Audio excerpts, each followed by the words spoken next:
it was really nice to get an email from Joe saying, you guys are going to change the world, and I certainly believe so, and I certainly hope that we're doing a good job at that. And what we're doing is establishing a new standard in critical care as far as the kidneys are concerned. So if you recognize maybe a picture like this is a typical ICU. And what you see here is information systems and data and automation and information. And all of the vital signs that are used in critical care are monitored automatically, digitally, real time. And then you have something like this. That's how kidneys are monitored in critical care. In an OR, in ICU, that's how kidneys are monitored. So this is something we chose to change. And for me, this is very personal. About 10 years ago, my father went for a pretty standard procedure in American ICU, in OR. He had a hip replacement, which is pretty standard and straightforward.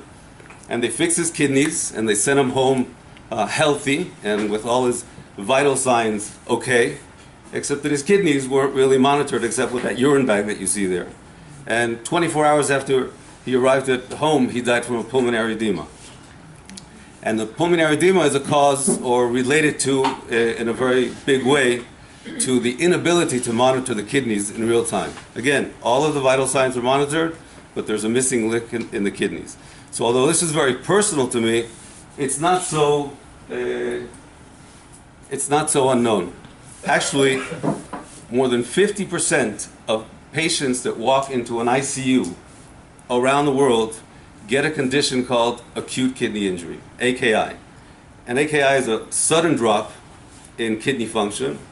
Compared to chronic kidney disease that can happen over years, AKI happens in hours or in days. And if you look at these numbers, these are American numbers, but they're true for most of the world. About 1.2 million people in the States, in the US, have kidney AKI. About 300,000 people a year die from AKI just in the US. And of course, we're in this to make money. And if you look at the big issue from a financial perspective, it's an issue of length of stay. So if you look at the numbers here, on average, of those 50% of patients that go into an ICU and end up with AKI, on average, the additional stay for hospital-acquired AKI is 3.5 days. So the numbers are just staggering. And again, true around the world. So what we did is created a system that's at par with all of the other systems and monitoring systems in the ICU, or in critical care in general. When we talk about ICU, talking about OR, ER, and everything that's in critical patients. And we actually monitor in real-time kidney function. The product is composed of a monitor, as you see, which is providing real-time information, and a consumable product, which looks very similar to a urine bag, except that at the top it has a sensor, a unique sensor that we've created. And we're able to monitor urine flow, but today, in what you saw in the bag, they're looking at urine output. Over time is urine flow.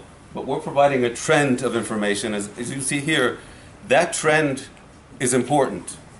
That may not necessarily be acute kidney injury, but just as you have in an ICU where blood pressure drops, you want to know that blood pressure drops.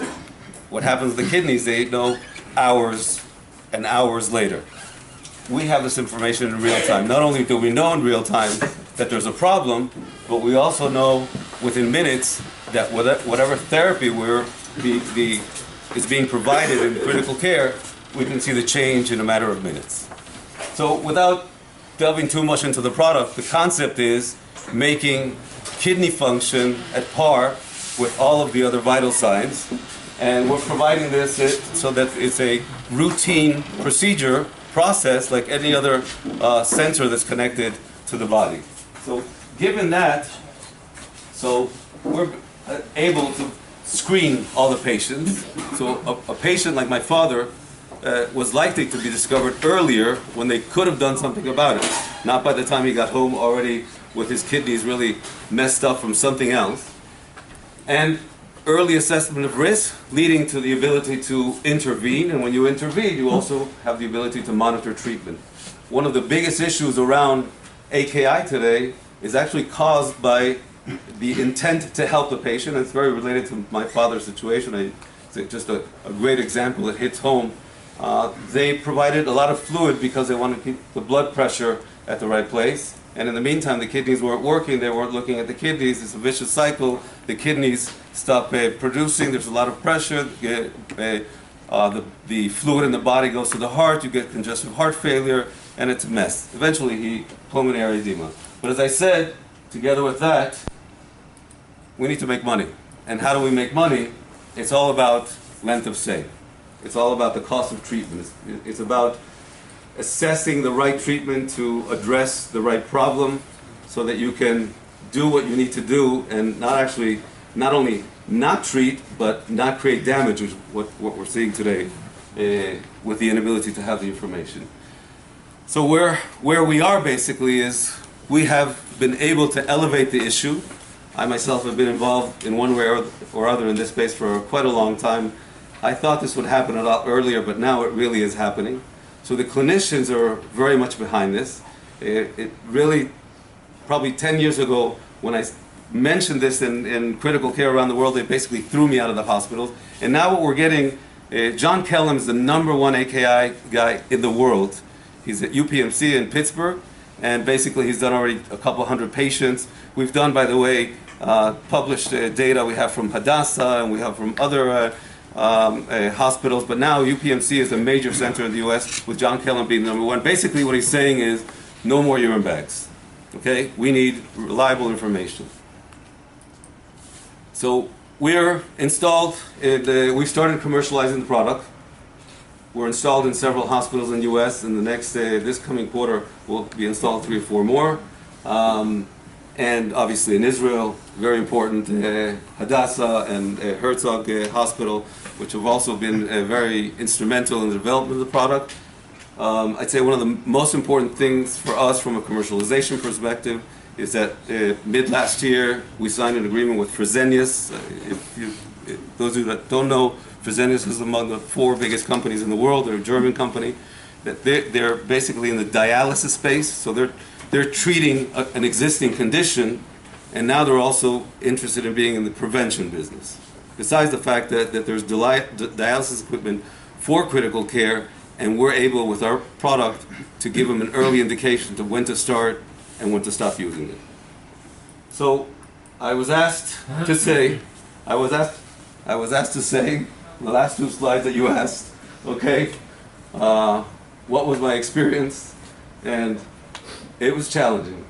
It's extremely demanding, and a lot of patience. A lot of patience. But in my case, obviously the personal aspect is very important, but I have some 25 people working with me and for me, and we come to work every day knowing that we can make a difference. That makes a difference when you're doing something that really makes a difference. So it's passion, I think, is very important.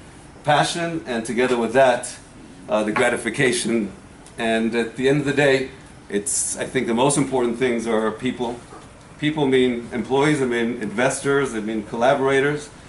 People, you need to find the right people, keep them, nourish them. And then it's very important to have that vision, to stay with your vision, but also know how to be flexible with the vision, because things happen and you learn in the process.